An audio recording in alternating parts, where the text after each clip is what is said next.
And I think now we'll get started, officially started.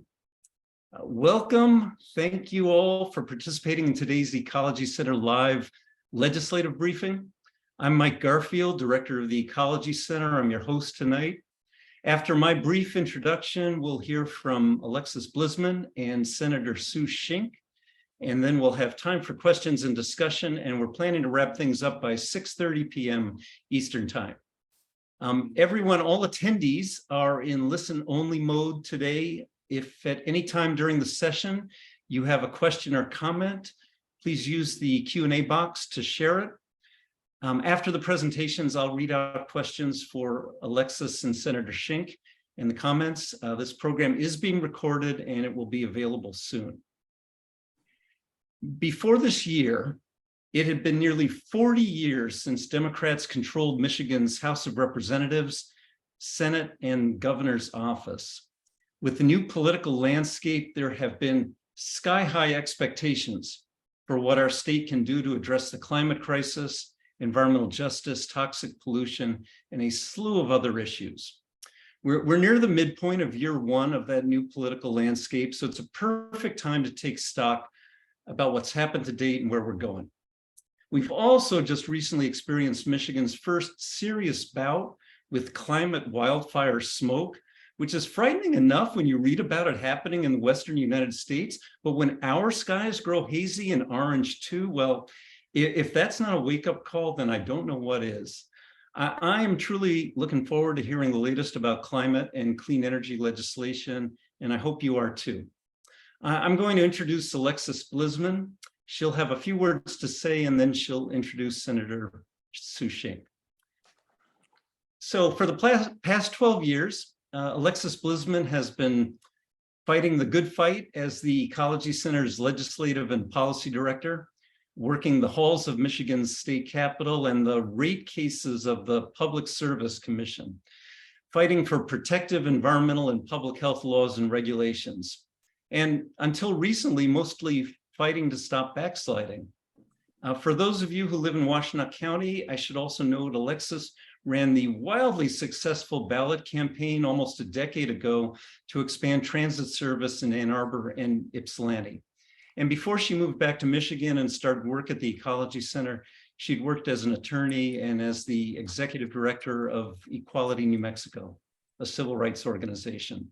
So remember, if you have questions while Alexis and Senator Shink are speaking, please post them in the Q&A. Now let's give a big Ecology Center welcome to Alexis Blisman. Alexis? Thank you, Mike. So welcome, everybody.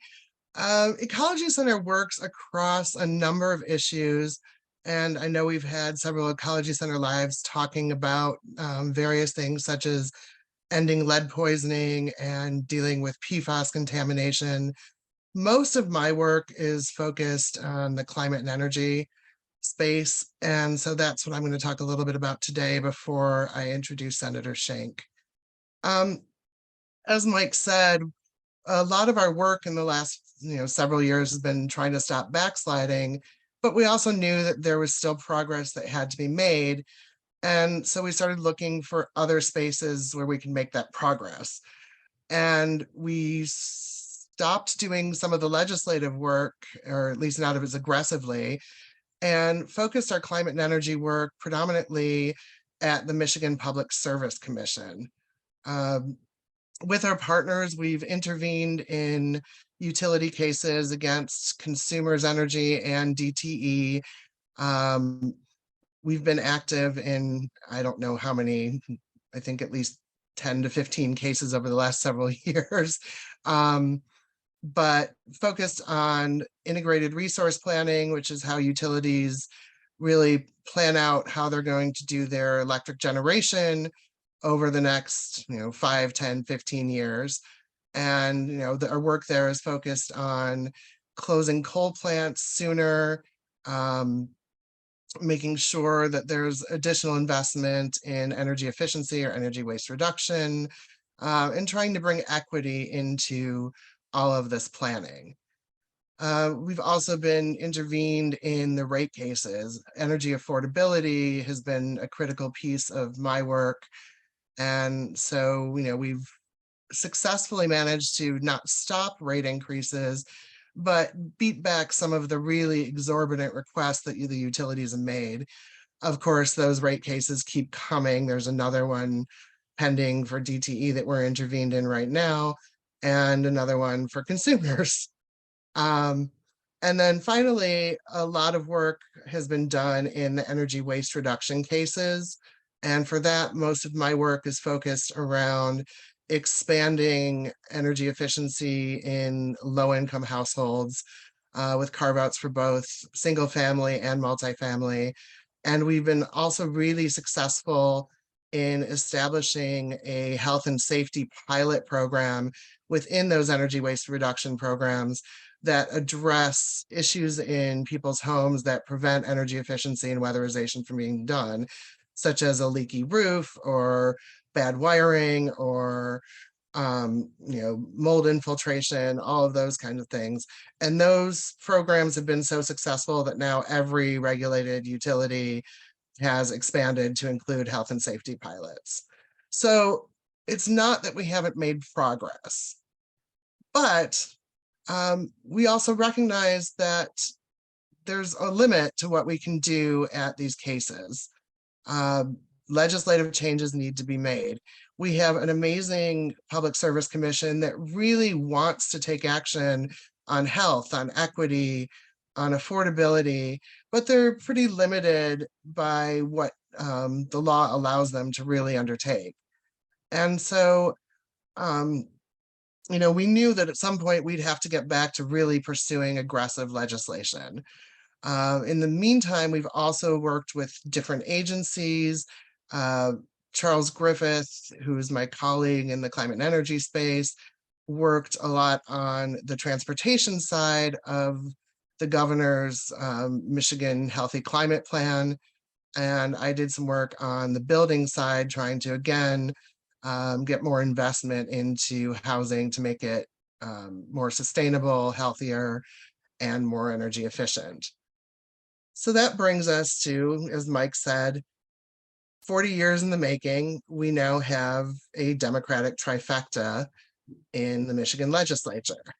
And so we knew that this is, our big opportunity to actually finally pass expansive legislation to change how Michigan's energy policy works, to really address climate change, to address the public health impacts, and to address equity and affordability, which are, really hurting Michiganders because we have some of the most expensive energy and the least reliable. So it's all about, really developing a plan that will both enact the My Healthy Climate Plan, but also really go a step further by expanding the Public Service Commission's authority, moving toward zero emission, carbon-free economy, closing down coal plants, creating clean fuel standards, and increasing energy efficiency while also expanding affordability so that people can have their reliable, affordable, and healthy energy. So that's what we're working on now. And I'm about to introduce our speaker, Senator Sue Shink, who has been a champion in this space, as well as other issues. And she's going to talk a little bit about a broader environmental agenda. But Senator Sue Shink served on the Washtenaw Board of Commissioners. She was an ally there for sustainability and climate. She took that commitment into the legislature and has co-sponsored this new clean energy future package that has been introduced in the Senate. We've been working on the Senate bills a little bit longer, but I do want to say that today in the House, Representative Lori Pohutsky introduced a similar package. And so now the goal is, to get them all through and get them to line up with each other. So I really want to give the mic over to Senator Shink, who's just been such a champion, and it's been great to work with her. And she can talk more about what's in this whole package. Senator Shink. Well, thank you. I'm really excited to be here tonight. I know I saw a lot of names of people who are very, very active in making our community a better place to live. When I first moved to Washtenaw County in the early 2000s, Mike Garfield was already a giant figure in the environmental arena and has, participated in such a helpful way in so many of the causes that I've been involved in, key among them land preservation, and then working toward a sustainable future, sustainable present. And so just want to express my deep appreciation for not just Mike Garfield, but the entire staff at the Ecology Center, because every day the Ecology Center makes our community a better place to live, protecting us from toxics and finding a way forward in a difficult policy environment. So as I start, I wanted to say this because it's not in my notes, and I don't want people to miss it.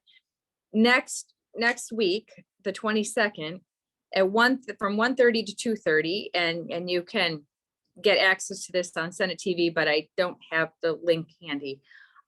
There's going to be a hearing on this Clean Energy Futures package, and it's only the first. It's really more about the intent of the package, the goals of the package, and kind of a high-level overview of what's in there. And then we're going to be working on it over the summer to make sure that everybody is heard, whether they're for it or against it, and that we're ready in the fall to take it to a vote. So we're trying to move pretty quickly on this. There's a lot in there, and I'm going to go into more of the details. These bills are all related to the My Healthy Climate Action Plan. So we know there's support in the My Healthy Climate Action Plan for it. The governor supports them in spirit.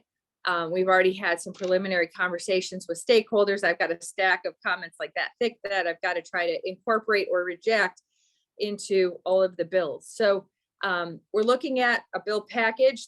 Alexis already told you a bit about it. It's going to lower utility costs and reduce carbon emissions for homes and businesses. And it's going to help implement those recommendations of the My Healthy Climate Plan. Some of our bills go further than that. And we already have a lot of stakeholder buy-in, although we still have a ways to go. And we know that with all the power outages and a greater awareness of climate change, that Michiganders are more and more ready for this kind of legislation. In fact, in my district, I'm getting a lot of, are you guys done yet? Are you ready? Have you done it? And the answer is no, but we're hoping to, by September. And we also know that in terms of Washtenaw County and Ann Arbor, they're doing those governments are doing a lot of work. And some of that work is being thwarted by our current legislative structure, and that for the community to reach their goals, the state's got to step up and make these changes too. So we're addressing key financial and accessibility issues. There isn't a bill yet, but there will be a bill trying to capping the cost of lower earning Michiganders' power bills, utility bills at about 6%. There's some issues with that have made it so it's not been introduced yet, but we're hoping that that'll also be ready for voting in the fall, and make it more seamless to transform our economy to a clean economy. So it's just one step. We've got more after that, but we've got to get through this step. I think the Senate has considered quite a lot of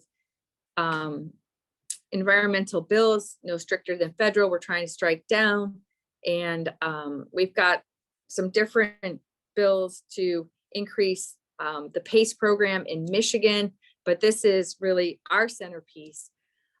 So we've got bills introduced to clean the electric grid, codifying the plan to generate 60% of the state's electricity from renewable resources, phasing out coal-fired electricity generating plants by 2030, and generating 100% of the state's electricity from renewables by 2035.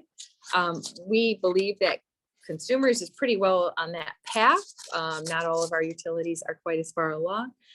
A clean fuel standards to reduce the carbon intensity of every fuel in use. Repair and decarbonize homes and businesses. So working toward the goal of reducing emissions related to heating Michigan's homes by 17% by 2030. That's a number that comes from the My Healthy Climate Plan, and focusing on both public and private sector investments and targeted efficiency programs to reduce the energy burden for low-income residents. The bill would also develop a Michigan construction decarbonization strategic plan and set targets for building decarbonization. We're looking at 2026. We've also heard that that's going to be hard for the building industry, but I think probably everybody on this call knows that the building industry is probably going to have to be encouraged in a very explicit way to meet any of these goals. Energy waste reduction, so doubling the energy waste reduction goal, and in restoring that reduction target for municipal and cooperative electric utilities, which aren't included in there now. Codifying PA 116 to allow farmers who participate in the program to locate solar on their property and still be eligible for the program. Right now, they're not. And then one that I'm really excited about, and is my bill, expanding the purview of the Michigan Public Service Commission. It's the primary method for regulating the utilities.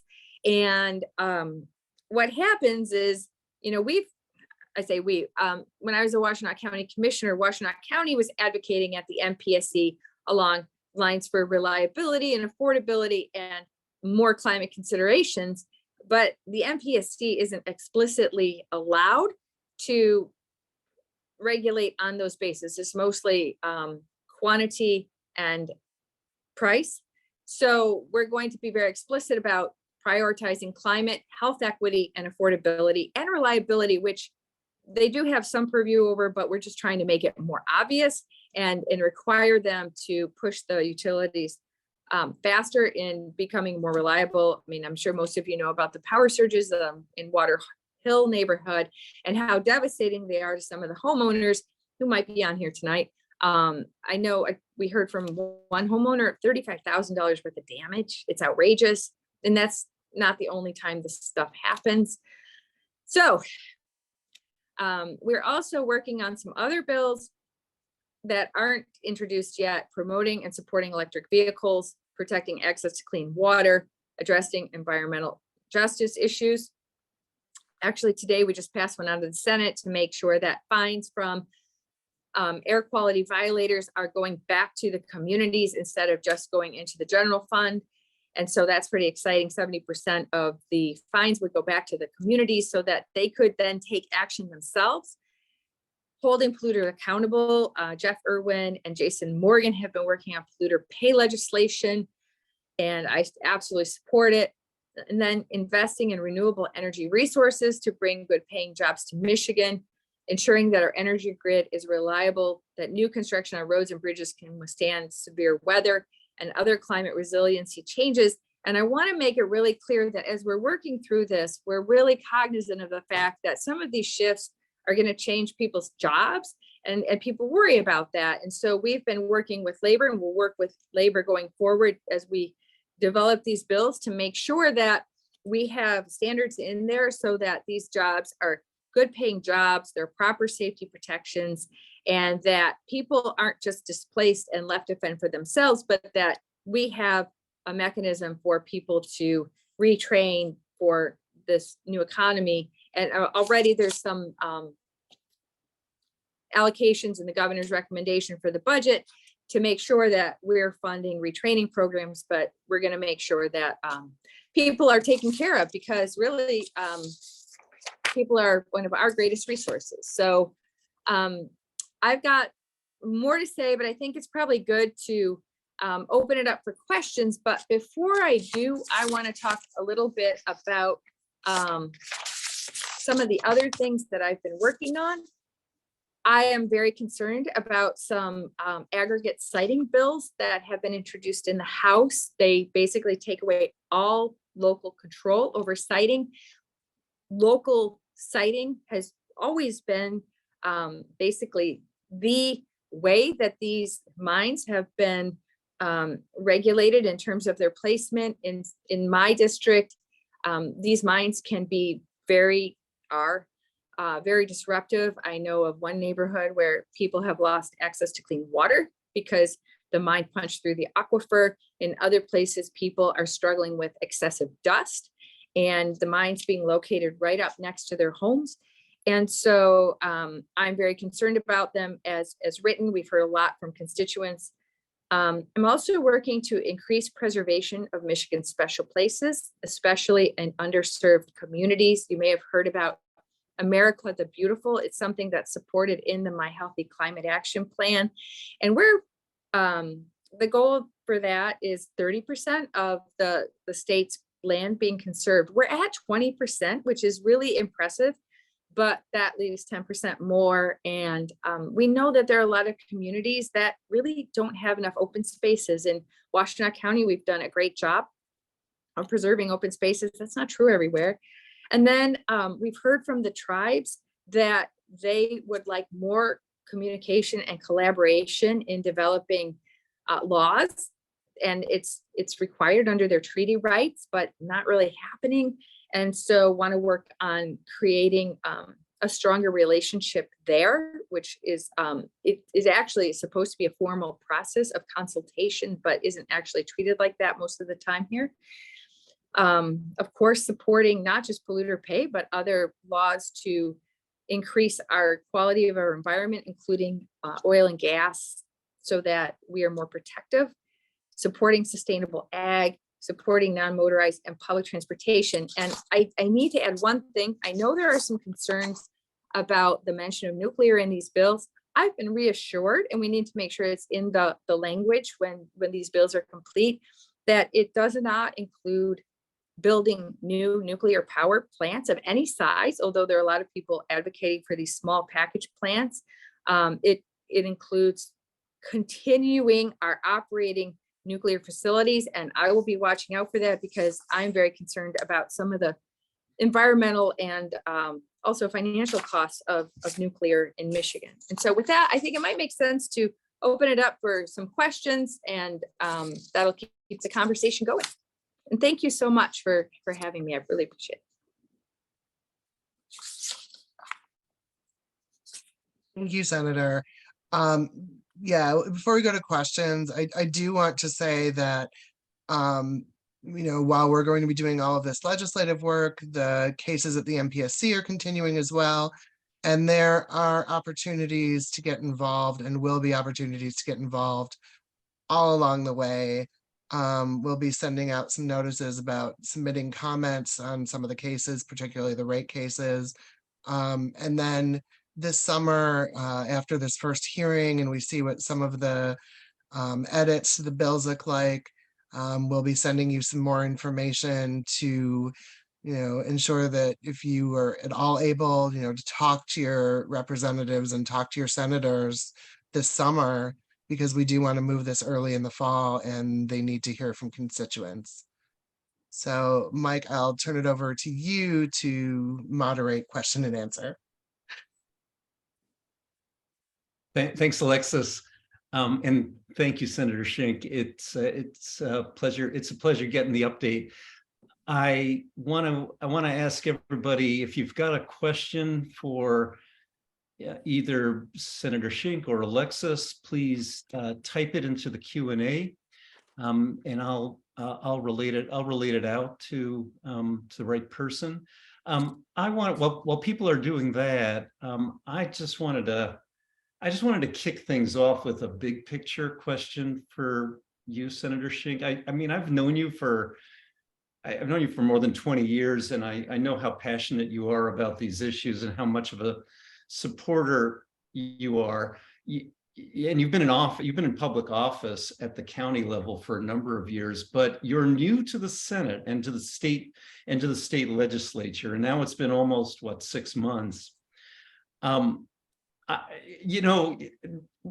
curious to hear your first impressions and how much your level of hope and how much your level of hope has increased or decreased in these 6 months, and how much hopefulness you want to give to us today in where you see this package and the other bills you talked about, other important initiatives are headed. Yeah, I think you can probably tell from my faces that it's a mixed bag, right? Like, I love this caucus. I'm so impressed by all of the senators who are the Democratic senators who are serving from the various areas of Michigan, and even some of the Republicans. And then there are others who just well, we don't need to get too political. I think, it's a mixed bag on this environmental stuff. We could get some Republican support, or they could just decide that they're going to take a party line. I don't know where they are.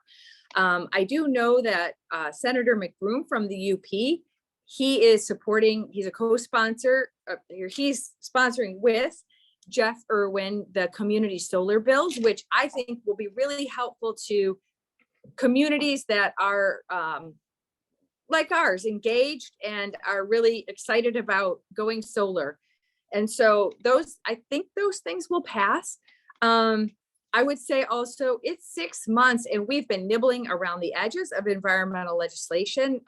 Some of this legislation was introduced pretty early on, hasn't really gone very far. The first environmental legislation that the House introduced was an aggregates mining set of bills that would basically take away local control to try to protect their environment, to protect their water resources, to protect their land, their quality of life. I mean, people's, like, there's so much not good in that set of bills right now, that it's very disturbing that that's what they chose as their first environmental legislation. And so that creates a fair bit of worry on my part. The fact that the House introduced those bills that mirror our bills today gives me hope, right? But when it comes down to it, we are a coalition. We don't all agree. And I've been working hard to find out who are my allies in this particular set of bills, in this work. And there are quite a few of us, including Sam Singh, who is the floor leader.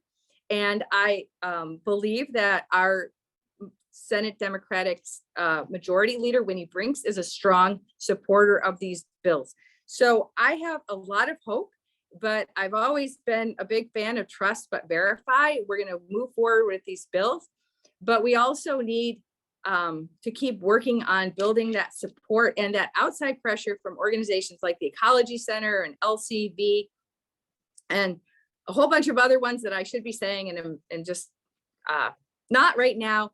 And even people writing into us and to getting their friends or family in other districts to keep that pressure on, and also to make sure the governor knows that she's supported in this is so important to us succeeding, because we also have the Michigan Manufacturers Association, the utilities coming back and saying, hey, we're really concerned about this. Even labor has given a bit of pushback on the building decarbonization standard because they're worried about jobs. And so, I understand the worry. I think we can satisfy those, but there's just like, if you think about it as, I often think about government, this is a very long answer, sorry, maybe more than you wanted, but I often think about government as a freighter going through like the St. Clair River, where I grew up near the St. Clair River. And we hop on for a while and we try to steer the ship, but there's already a lot that's, creating the path. And I think of this as we're steering through some really choppy waters and we can get through it, but we really have to focus on what we're doing. And so that's part of the reason we're giving ourselves the summer to work on these bills. But yeah, I've got a lot of hope, but I also have, some concern because there's a lot of concern about members in the House who face re-election in a year and a little over a year. And so it's just, we're going to work on these. I'm assuming they're going through, but we're going to stay focused. And I would just say to everybody, please don't relax. This isn't the time to relax. This is the time to work hard and work smart and make sure that you keep the pressure on us because we need it. I'm gonna translate that as hopefulness is steady. It's been rattled a few times by realpolitik in Lansing, but you're holding strong and unbowed. Oh, That's how I read it. Fair Yeah, enough. as you know, I've been working on environmental issues my entire adult life. And, I've kind of done it in a bunch of different places. And I'm not, I'm not quitting this fight until we win or like I get voted out of office. So Uh, keep working at it. So we've got a question here from David Girk. I think this might be one for you, Alexis, but Senator, if you've got good source for this, please. He's asking for the best source of information about each of the bills in the Clean Energy Future Plan. Suggestions for David and others? Sure. First, the first thing is to look them up on the legislative website. They are bills, Senate Bill 271 through 277 is the Clean Energy Future Package. What I would say is to keep in mind that when we first got these bills, a coalition of folks from the environmental community got together and pretty much did a line by line review with suggestions and things we hope to get into the bills. And so I know the senator said that they're still reviewing all of the suggested changes. So we do assume that there will be some change to all of the bills in the package as we go along. And that's even before, all of the negotiation that happens out in public happens. So, right now there are a few press releases out and, we are working on our website, but we sort of want to see what the first draft of the changes accepted are before we put out any, significant fact sheets.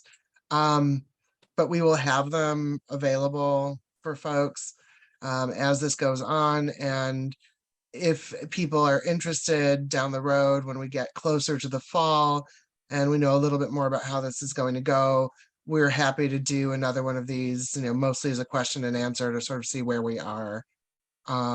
This is a process that's really in motion right now. So I want to remind folks, if you've got a question or a comment for Senator Shink or for Alexis Blisman, please write it in the Q&A. I've got a question a couple of questions from Carolyn Stark, that federal money from President Biden's climate plan from the IRA infrastructure package was going to DTE and consumers' energy for clean energy. And she's asking, are those funds closely monitored so that we know they're being used wisely? And since they're getting all this money, why are we having rate increases? Who wants to field that one? My answer is that's a really good question. I think that's a Debbie Dinkle question. But the state is not, so far as I know, monitoring that. And why are we getting rate increases? That's also a good question because they just posted a $1.1 billion profit, and that's a lot. And left people without power for 6 days.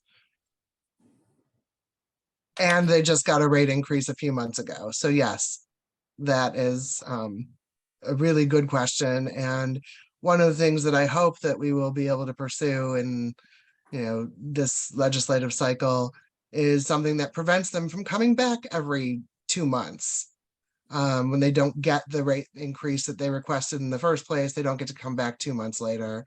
And also in the last rate case, the Public Service Commission wanted them to come up with a plan for distribution planning in defined equity, and has also asked the low income policy committee to work on defining equity, and that hasn't been done yet. And so until that's done, yeah, they shouldn't get another rate increase. Sorry, I'll get too far in the weeds if we go ahead with the next question. Let's come back. There's a dialogue going on in the Q&A about nuclear, and I want to come back to that in a minute. Let's field this one. Laura Dewey asked if there's been any move to lift the cap on rooftop solar. There's a move to remove the cap on rooftop solar entirely. And I understand from the MPSC, well, that's not true. I understand from a member of the MPSC, there is no engineering reason not to lift the cap, that it's purely an economic one. And so to me, I think, DTE is guaranteed a return on their investment. I have some issues with the way that works, but yeah, so we're working to remove the cap entirely. And there's a lot of support behind that bill. And I'm going to try before we get off to get you the bill numbers. They're not in my notes, and you can just easily look them up if you want to get a copy of the bill. And I would love to have anybody's comments on the bills. Senator Shink, would you react to Rich Fine's comment here about 274, SB 274, and the proposal to reduce greenhouse gas emissions from buildings, the building decarbonization? I am not seeing it in my list. Hang on there. It's not in the Q&A, it's in the chat. Oh, sorry. Okay. He's asking about the timeline for decarbonization from buildings. Yeah, so really, this is one that I'm working on, and we've gotten a lot of comments. I think there's, if you're going to have, it's really just a law that's directing Laura to develop these standards, and so I think it's just giving it time to make that happen and giving time for people to change over. I think that's one of the bills that is going to change drastically. And so I'm really appreciative of anybody who has comments, specific comments that we could turn into changes in the legislation. We've gotten comments from everything from no way you're going to stop building coal to that's not a problem. We're already building decarbonized buildings, and we just need to put that into the building standard so that we already have building codes that we could adopt that would create that reality. So we have a lot of work to do on that particular bill, and it's going to change a lot. Thank you. Let's get into the nuclear energy question. I want to start. We've got some comments here from several people. I think I want to start with the question from our good old friend Jeff Olson, longtime EPA policy expert, longtime friend of the Ecology Centers, and crusader for good environmental policy in his so-called retirement as well. So Jeff's making the argument about the Palisades plant, how it's sort of an in-between issue with regard to new nuclear versus current nuclear, and as you know, I'll read some of his comment or paraphrase some of it, that the private sector is advocating for major new investments that would total billions of dollars to try to reopen the Palisades plant. So the question he's asking, and I think Rita Mitchell is asking a similar question, is if there's Democratic leadership support for $300 million of investment, public investment, to reopen Palisades, and as he argues, to and then support for the MPSC to have ratepayers bear the electricity costs that come with it. So Jeff Olson and I have talked a lot about this, and I appreciate his work and the time that he's, well, Jackie, I'll just say you have been taking to make sure that I'm informed on the issue. I have been reassured that that's not on the list of things to do. I will, again, trust but verify and make sure, because it seems like a fool's errand to try to reopen that plant. But we know that some of the Democratic House members had put an op-ed in the Detroit News about how great nuclear was and how we have to invest in it. That's not my understanding, but I haven't seen those House bills that just dropped, and I don't know what they are saying, right? So they may be trying, but my understanding is that in the Senate, there is no appetite to do that. Rita Mitchell, who we've known for a long time as well, long time leader in the Sierra Club's Huron Valley group and leader on the Ann Arbor Energy or Environmental Commission, rather. So Rita's asking about Palisades, but also about Fermi 2, and asking you, Senator, if you support the ongoing operation of Fermi as well.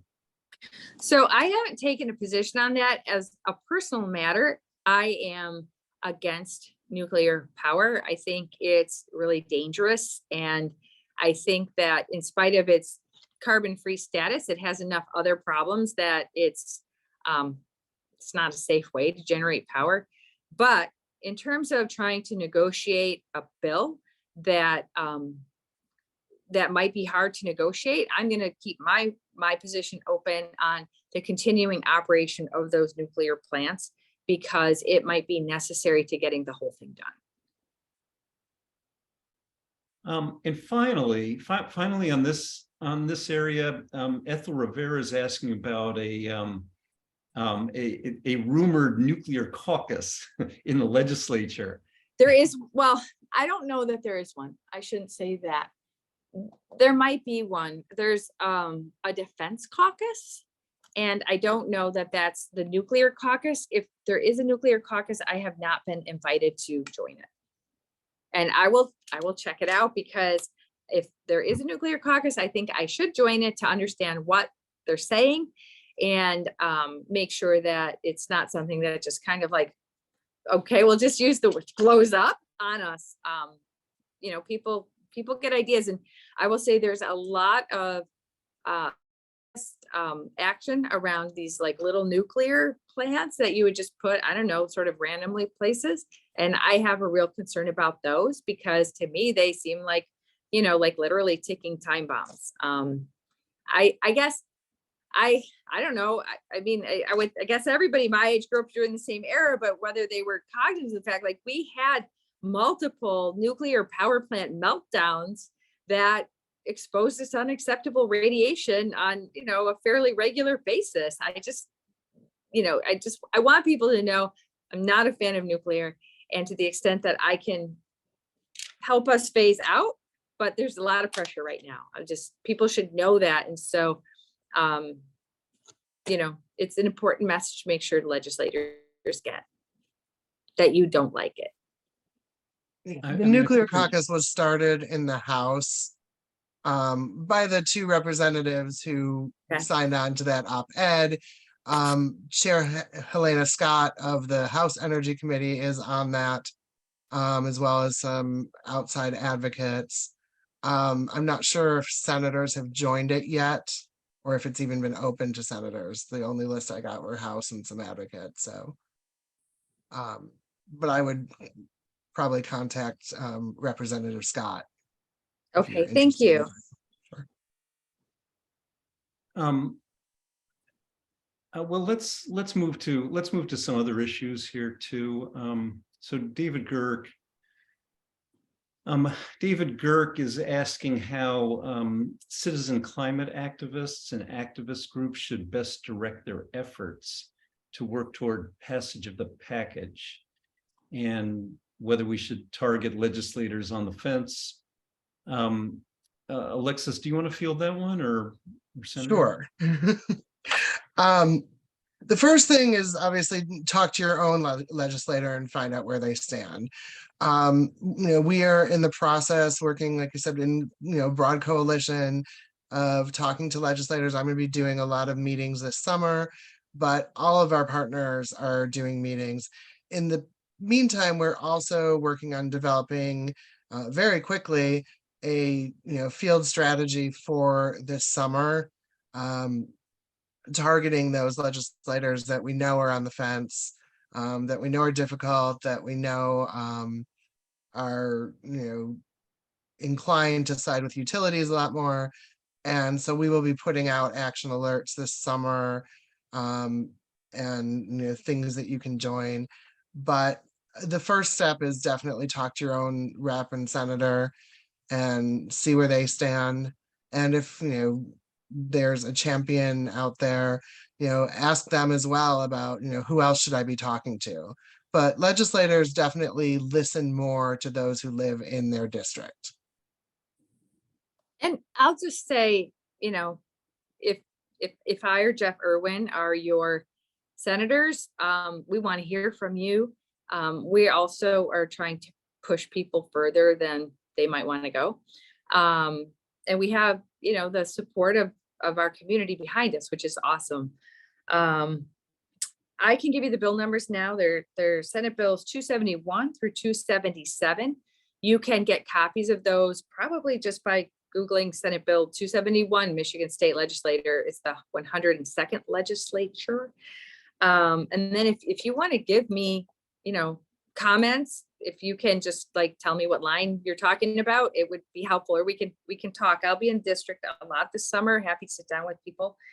And I think, one of the things that I know is when the governor wants something to happen, it often happens. So if you can make sure that she understands how important this is to you, that will be helpful to getting it done. Absolutely. And the other thing is, if you have friends who live in other parts of the state, reach out to them and have them contact their legislators as well, because we need to build a whole network of people from all across the state pushing for these bills. And I think, I don't know a single senator who doesn't want to hear from their constituents. I'm guessing that's probably true in the House as well. Mhm. So Ginny Rogers has a question about state building codes, and she'd be interested in anything you can say about the status of their update. So I guess I don't have a good answer. What I can say is that in my conversations with Jan Culbertson about Senate Bill 274, she said, why don't you just adopt the most energy efficient building code and leave it at that? So that's one of the things that I'll be looking at for Senate Bill 274, to if we can shift our energy toward just adopting a much more decarbonized building code, then that might be a way to get there. But I don't know, and I might just be ignorant because I'm not on those committees that's happening right now, that there's a serious look at the building code. But I could be wrong, because as I said, I don't serve on the committee that would be overseeing that. There's a question that just got put in the Q&A that raises another really interesting issue about your bill that expands the MPSC purview, and they're asking if that if those increased powers would then decrease the purview of local governance. No, because it's increasing the MPSC's ability to consider the effects of power generation on climate change, the reliability of the grid, health effects, so like other emissions in addition to carbon, like sulfur dioxide or mercury. And it doesn't take away any local control whatsoever, because the locals don't have control over those things right now. The way the locals can get something done is to go advocate in front of the MPSC, but the MPSC has limited powers to consider their arguments. I would almost say that bill is the most critical of all the bills.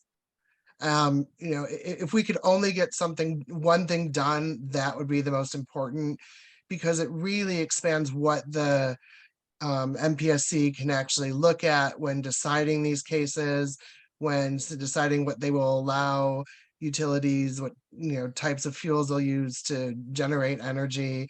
It has implications around affordability, all sorts of equity, and certainly public health. And for those of us who've been engaged in all of these cases at the MPSC, we have a commission that I think is eager to go there and have been stuck. Yeah. it makes a difference for everything. And it is the bill I think that the utilities hate the most. So that should give you a pretty good indication. I don't know what you've heard, but I actually heard out of the mouths of some utility, well, I'll just say sometimes people say things to one person that are different than they say to someone else. But what I heard from representatives of one of the utilities is that it made sense to them. Really? Well, And they love, I say love. I've heard over and over that the utilities are worried that we're going to say, take away the MPSC, right? Or just change the way they go through their process, and they're committed to the MPSC process, and this retains the MPSC process. So I'm hopeful. Okay. Well, Well, if they love it that much, then we probably need to look at strengthening it some more. We will. We need definitions. We need strong definitions, and they're not in there yet at all. And we need to make sure also that, and this isn't in there yet either, that what if there's an MPSC we don't like that doesn't care about these things? How do we protect against that? well, I think, Senator, you should get that person on the record, is what I think. But the other the other thing I just want to mention is I think the average person has no idea what powers the Public Service Commission has and what sort of authority they have over utilities. And I think a lot of the people on this on this call probably are aware of this, but when it comes to the rates that get set, the fuels that get used for electricity, or for gas, or how gas gets provided to people for heating, the Public Service Commission has great authority over the utilities, but that authority is limited by law, and has hardly been exercised to the extent that we all would hope. Now, I don't know if this is where the questioner was going with the question about local governance, but it raises an interesting issue. It raises an interesting issue when you talk about the effort to the effort in the legislature to preempt local control over asphalt development or aggregate mining developments. And the issue in the clean energy space is that there's been a lot of rural opposition to the siting of solar farms and wind farms. And I'm not sure if that's what they're referring to there. Public Service Commission's control over that is very, very limited, as I understand it. But can you speak a little bit about your perspective on local control when it comes to clean energy siting? Yeah. Right now, there's local control, but one of the things that I have, I mean, Mike, my where I kind of got started in Washington County was around land preservation and trying to preserve farmland in my neck of the woods, literally. And a lot of times when preemption happens, when the state takes away the ability of local communities to make their own decision, which I would argue is a very strong piece of Michigan's culture, it's usually because something's happening to the community that they really don't want. And with aggregates, it's hard because people want aggregates to be cheaper. And so they want to take away the proponents of that bill want to take away local control so that aggregates mines can be sited anywhere. So next to a resort, next to a hospital, wherever, it doesn't matter, right? And then I am concerned about solar siting, but how do I stay logically consistent when solar farms, people don't want them in their neighborhood and say, well, we're going to preempt you. And I would argue the solar farms are not dangerous and don't affect anybody's health negatively. But I have been encouraging my colleagues to work hard to try to find a way to get solar farms sited without preempting, whether that's with stronger community benefits agreements or more work in developing relationships with those communities. I think when we start to go down the road of preemption, why don't we just preempt to allow landfills wherever? Why don't we preempt to, I mean, basically anything, right? So I think it's important to try to remember that logical consistency makes sense to people. And if we start preempting, it can allow things that we really don't want, as well as things that we really do want, like solar farms. So that's a conversation that's ongoing. And I think there could also be some room for soft preemption. So like when things get to a certain point and the solar companies have been investing a certain amount, that you don't go back. Because right now, one of the things that seems to be happening is that the officials might be working with the solar farm, and we'll say, and then they get so far, and then there's a recall, and it's a new set of officials, and then the process gets blown up. And so that is a problem. And I don't think anybody has a good solution quite yet, but I think that we will come to one, because we know that it's really important to get these solar panels sited. You know, our point of view on preemption laws is that state law and federal law too should set a floor, a minimum amount of protection for public health and the environment, and then local government should be free to go to exceed that. I personally don't think that I personally don't think there's an argument to be made that preventing solar farms or wind farms should exceed state law in that respect. Although, you know, people have been trying to creatively interpret land use and zoning rules to that effect. You didn't mention, talking about preemption, you didn't mention one other matter that's been a real thing in Washtenaw County, where the state a few years ago passed a law that preempted local governments from passing laws like the ordinance that Washtenaw County had adopted to restrict the use of plastic bags and other sorts of single-use containers, which I know you have a bill to repeal. I have, and if people are wondering, like, what's the state of environmental care in the Senate, I really respect all my colleagues, but I'll say that bill was scheduled for a hearing. That hearing was canceled and hasn't been rescheduled, and it's not my decision, and it's not the committee chair's decision, apparently. So I'm not really sure whose decision it was, but that would say that our leadership is a little uncomfortable with that bill at this point, although I believe that eventually we'll get it passed. Appreciate your talking frankly with us about that. We're running up towards 6:30 and the end of this event. There's some great comments and follow-ups in the Q&A that I don't think we're going to have time to get to, but some follow-up on that local control issue. Right now, I want to thank you, Senator Shink, and you, Alexis, for taking the time to present tonight.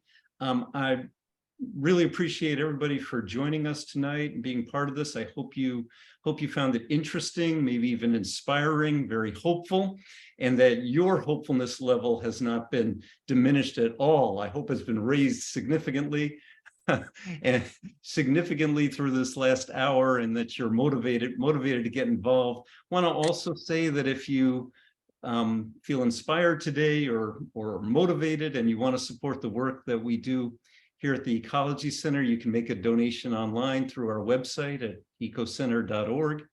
I think Laura's going to put that link in the chat box.